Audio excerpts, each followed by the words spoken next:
And I see in Council we have Mr. Bowden to address this item number 5. Mr. Bowden.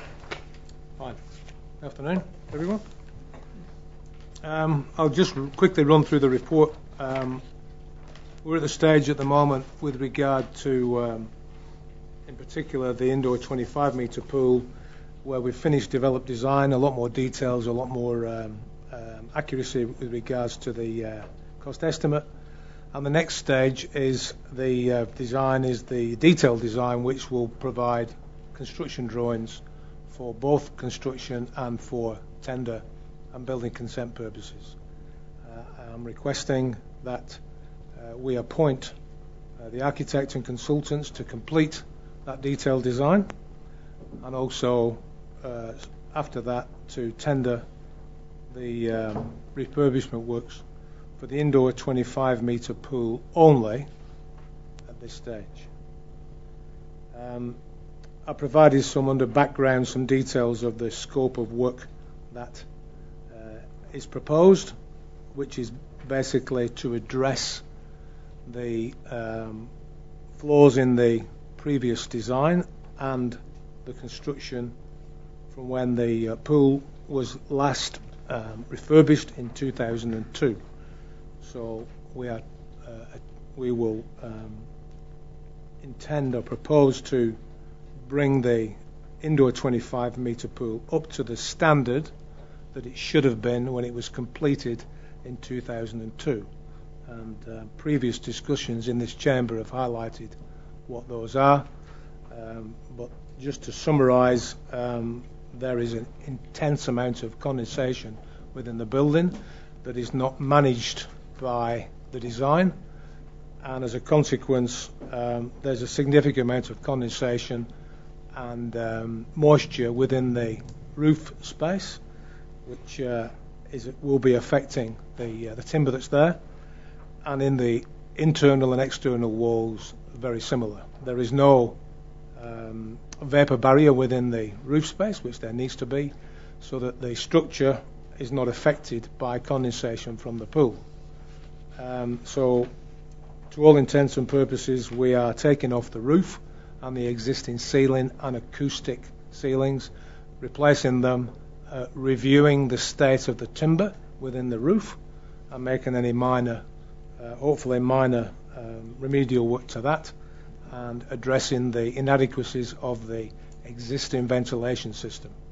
Also, the design of the change rooms in the pool does not allow anyone who, let's say, collapses or has an issue within the change rooms to be taken out on a stretcher. A stretcher could not go in and a stretcher could not come out with the design as current, and that will be addressed to make sure that we achieve that. There are problems with some of the drainage in the change rooms, and we intend to address that as well. So to all intents and purposes, we are addressing remedial works, practically 100%, and very little, if any, improvements other than those that are associated with the design. With regards to the programme, should the resolution be passed to start the detailed design for construction, the intention is to have that finished by May next year, and then tender it by then as well, and submit a recommendation to Council for approval of the contractor from the competitive tender process, with construction proposed to start in July next year. I have put in here a 9-month programme to complete the works by mid-2013. Once we have a contractor on board, we can discuss that in more detail. I do not expect the works to take longer than 9 months. They could take 6 months, but I need a contractor to speak to finalise that. Of course, during the construction period, the indoor 25-metre pool will not be able to be used particularly from a health and safety perspective. So what we intend to do is use the outdoor 25-metre pool for swim clubs and lane swimming, and put a marquee over the top of that during the construction period, so that we still have an indoor 25-metre pool, albeit not quite the same as the existing one, but that will allow the community to have a 25-lane pool to use for fitness, swimming, whatever. Okay. So the options that excuse me, Council has is today is to approve the appointment of Boone Goldsmith, Baskar and Brebner. That's our chosen architect to design complete the design of the works, and to tender, and for construction for the contractor's recommendation to be brought to Council in mid-2012 or not, and to delay the project, which, as I have previously advised in this room, is likely to incur an escalation cost of 4% per annum, and that will be compounded for 1, 2, 3, 4, 5 years. And I do have some details on what those additional costs are likely to be for 1 to 5 years, if anybody wants to look at that now. I can hand it out. Yeah. That'd be great. Or one of the. Yeah. Okay. I'm going to open this up for questions. Councillor Craig, queries or comments or. Mr. Bowden, when you presented us the state of the AC bars, and you gave us options from, let's put it, one end of the scale was need to do, and the other end was what you want to do. Do we take it that this 3 million there under option 1, that is on the must do scale? It is. So that it's not. Yeah. It's not. I don't see any, Councillor. I don't see any items in here that one could describe as improvements. It is predominantly, nearly predominantly, remedial works to address the issues that we have found within the building itself, particularly with regards to poor ventilation and the fact that humidity and condensation is allowed to go from the pools straight up into the roof space. It condenses on the underside of the roof, turns into condensation, some of that drops into the pool, some of that goes on the timber, and some of that eventually, over time, turns into green and black mould, which is present now. And on the cost of this whole operation, in addition to the 3 million, is going to be the cost of the structure over the top of the outside pool, yes, and the loss of income on the indoor pool. Yeah, there is a loss of income that we discussed here previously. Yeah. The marquee on the outside, I would definitely try and find that within these costs within the we've budget. got here now. Yeah. Thank you. It does really. I mean, nobody's taken the whole roof off and had a good look at what's underneath it.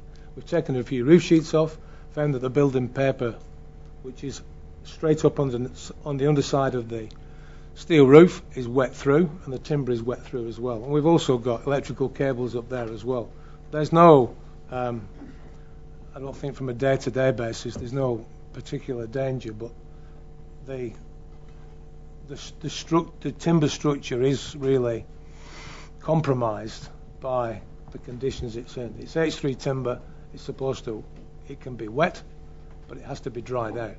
And in the roof space, the external walls, excuse me, and the internal walls, those areas are very wet. And there's some steel studs in the internal walls that's already started to corrode. And fixings in the roof, wet H3 timber, when it's wet, is corrosive. Okay? It's supposed to dry out. So the fixings that go through the roof into the timber, I've got photographs and evidence that those fixings are now corroding because they're fixed into the timber that is constantly wet. So we have issues with, one, the fixings, and two, the roof, and we're not sure if there's any widespread corrosion on the underside of the roof either. Now, it is not a pretty site to look at, and there are some construction details within the pool that are at best poor.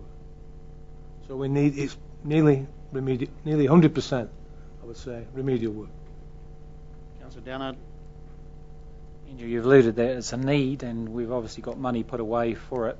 It's a big chunk out of the next 2 years of our money that we got allocated. What kind of guarantees have we got for the ratepayers? Because this is the third bite at the cherry, isn't it? Yeah, kind of, or second? Second, really. What kind of guarantees have we got for the ratepayers that we're not going to readdress this in another 5 years? Or Okay. We have, within the 384,000 for professional fees, the split for design and observation on site is approximately 45-55. So we have $211,000 worth of observation on site from within the fees to make sure that the work that's carried out by the architects and consultants is signed off. And the other intention is to employ a local builder or ex-council building control officer to act as a clerk of works on site, so that at any one time there'll be a council appointed person working on behalf of the architect to observe the works on a day-to-day basis. That's not my responsibility, but we'll need to have someone on site to do that and to sign it off. And unlike the previous contract with the architect, we've got a professional indemnity insurance demand on them for $2 million. So sorry, Mr. Chairman. Just so, what would be the life of this? What's the projection? Well, life the building consent will go in will be 50 years. 50 years. Yeah. There's no reason why it shouldn't be.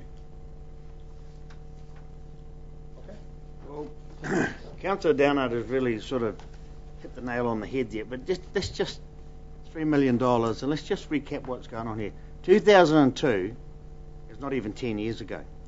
In 2002, you had an architect, you had a group of builders, you had a council that's called governance, and you had building inspectors. And here we are sitting here with our own building, a Taupo District asset, belongs to the people, and this sort of shambles. And I'm sure that the councillors back in 2002, whoever they were at the time, would have asked the same questions that have been asked here today. And yet here we are with a $3 million rebuild. I still question, are we as governance digging deep enough into this, looking deeply enough into this? What are we doing? You mentioned, Mr. Bowden, before about putting a marquee over a swimming pool. Is that really necessary because it's winter, just because it's winter and we have to put a marquee? I mean, how many towns in New Zealand have covered swimming pools? Do we really have to put a marquee over it while we're doing this remedial work? But that's really a separate issue to how did we get here, you know? It's only 9 years ago. And here we are with a building that the way you describe it is it's just a disaster from an architectural point of view. It was built by a bunch of cowboys, and I'll name them, First Light Construction in Gisborne. And we've got no redress on any of them because all those cowboys have gone to the wall. Got our own building inspection department. I've been here nearly 2 years, working in Taupo for the council. And the longer I'm here and talk to the tradesmen within Taupo, the more I find out that during the construction of the works in 2002, there was minimal supervision on the project. Minimal supervision. During the week, weekends, and it shows. And I don't some subcontractors left the project. The HVAC contractor, he left. No as-built for that. There's very little as-built information. And I don't believe the design was very good, personally. And I don't believe that it was followed through by the architect when he was here.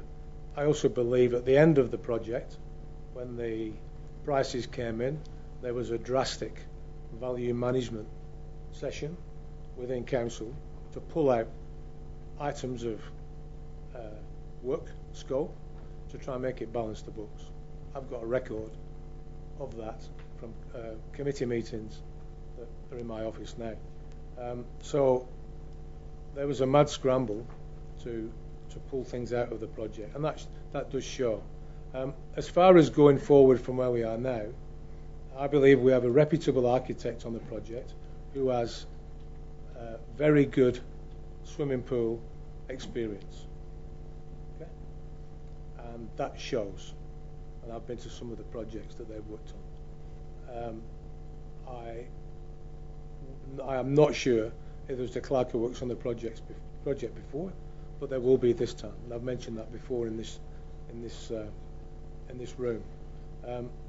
Really, all I can say to you is that this time there will be enough supervision on site. It will be done properly. We have a very experienced design team to make sure it is, and that's really it. I don't expect the problems from the past to be repeated, because there's a lot more eyes on the project now, and there will be a clerk of works to make sure on a day-to-day basis that things are done correctly. We've recently completed the hydroslide building, which was a complete and utter disaster within the building. Okay? Things done within that building that are not far off criminal. And I've got some photographs if you wish to have a look at them. Well, Mr. Bowden, the reason I'm asking is because I know some of this stuff, and I think that it's only fair that the blame should lay where the blame needs to be, and this group of governance and council, whether they go ahead with or not, should be absolved of having to find $3 million of ratepayers' money to fix other people's indiscretions, including what you're about to allude to, which is almost a criminal offence in my eyes anyway, and I mightn't be right in that, but please proceed. We have minimal recourse on first light construction because, as you say, they don't exist, and the contract with the architect in particular only had a liability clause of $250,000, which you'd spend more on legal fees to get that back. So it's a pointless exercise. It is a travesty to see the buildings that are there and how the pools were before that, when some areas weren't covered in, and the pools were working well. So it is a travesty, but I can't put the clock back, unfortunately. I can only provide to Council the best recommendation that I believe is most pertinent to give the ratepayers of Taupo what they should have had 9-10 years ago. So to give this council and my governance team some level of comfort, what else did you find in this building that you thought was perhaps even criminal? Well, in the hydroslide building, we found that some of the connections that were made between the existing columns and the beams were not how can I put it? Were covered up. I can show you if you wish. You want to see? Leave it for the councillors. Councillor Kipper. Thank you, Your Worship. I was sitting at this table in 2002, and I heard in 2002 the same words that I'm hearing today. I will say that I did attend the original opening after the 2002 reconstruction. I did notice staining in the roof and the ceiling. Yep. I did mention it to the then manager, Tony Rodden, that, what's the story with this? And he told me it was condensation, and the builder said not to worry about it. I think I said at the time, with the staining around it, and there's a lot more to it than that, just condensation. There is. And of course, what's important here is that the builders need to have some experience in working in an environment that they're not accustomed to. This is a corrosive environment. The sulphur in the air here affects all of the connections and so on. So we would hope, as you just mentioned before, that the insurance is right up to scratch, because if it doesn't perform, then we need to be tapping on the contractor's shoulder again. In saying that, I've seen a number of large construction projects go awry. It's not commonly known, but even the Cape Tin has got problems. So I'm just signalling that, yes, we're hearing it again. We'll have to wait and see if it pans out. But if it doesn't pan out, we need to be prepared to, if you like, get our money back or get it remedied. I agree with Andrew, in the architect's portfolio of work, have they worked in the hot water environment before? Have you had examples? So that they might have done a building 3 or 4 years ago, which you've been able to visit and have a look and see. Yeah, they've done an extensive number of swimming pools in New Zealand. They're currently working on a $24 million new pool complex in Timaru. They've worked on the Todd Energy Centre pool in New Plymouth, and I think they've got one in Hawera. There's about 3 or 4. Those are hot water. Yeah, hot water environments. And my other question was to do with Rob, obviously for our legal team to make sure that the $2 million you speak of is not to do with the ability to pay, that is there regardless through the Architects Association, whatever, because obviously you can't go chasing money when no one has ability to pay. So it's pointless having a guarantee. We can all do guarantees, so the thoroughness of that must be very important, obviously. It's backed up by an insurance company. Yeah. And the consultants who work beneath the architect are tied in under the conditions of contract with the architect to the same amount. Would you feel a direction of to do with the tender process with any building contractor that we want certain guarantees in place as well? It may be to make sure that they're financial or have insurance cover as well. I'd expect at least $5 million public liability insurance from the contractor as a minimum.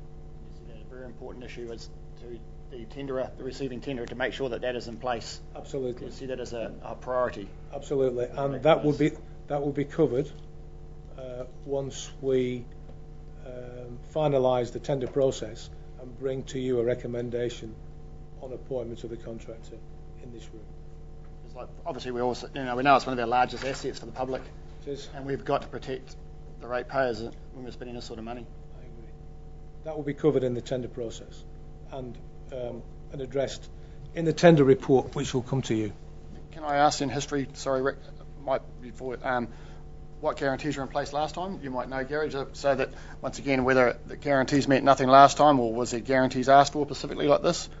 Well, history? I think we're going too much over spilt milk. It's been looked at by our legal departments and all sorts of departments. We're dealing with people that have gone broke. They're not there anymore. We really need to move the truck forward.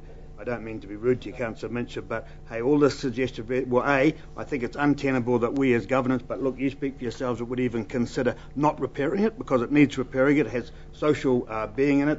Our kids learn to school, learn to swim. Our old people get exercise. It's a great asset for the Taupo District. Untenable to consider not fixing it. It needs fixing. So just concentrate, if we can, on the suggested resolution, is that we're appointing Boone, Goldsmiths, Busker and Brebda to complete the design documentation for the proposed refurbishment of the indoor pool. The proposed refurbishment works to be tendered with an appointment of the contractor to be approved by council at a later date. So those sort of questions you're asking now will come when those tender documents come in, i.e. what cover have we got, what guarantees have we got, etc., etc. Have I got that right, Mr. Yeah, we would get the detailed design, which is the construction documentation, tender it, put it in for building consent, and then go through a fair and equitable process to come up with a recommended contractor and submit another report to council on that recommendation with details of why we should do that and what cover we've got from the contractor in case there's any issues. I think it would be fair to say that that when this comes back to council, we're all going to be very conscious and wanting to know where the dots and the crosses on the T's, etc. are at that time. So I think fair to say that if we're to move it along, would you guys be happy for someone to move and second this suggested resolution on 5(2), because once that's carried out, we'll be able to look at it more deeply. Move, Councillor Downard. Second, Councillor Johnson. All those in favour? Aye. Thank you. So moved. Thank you very much.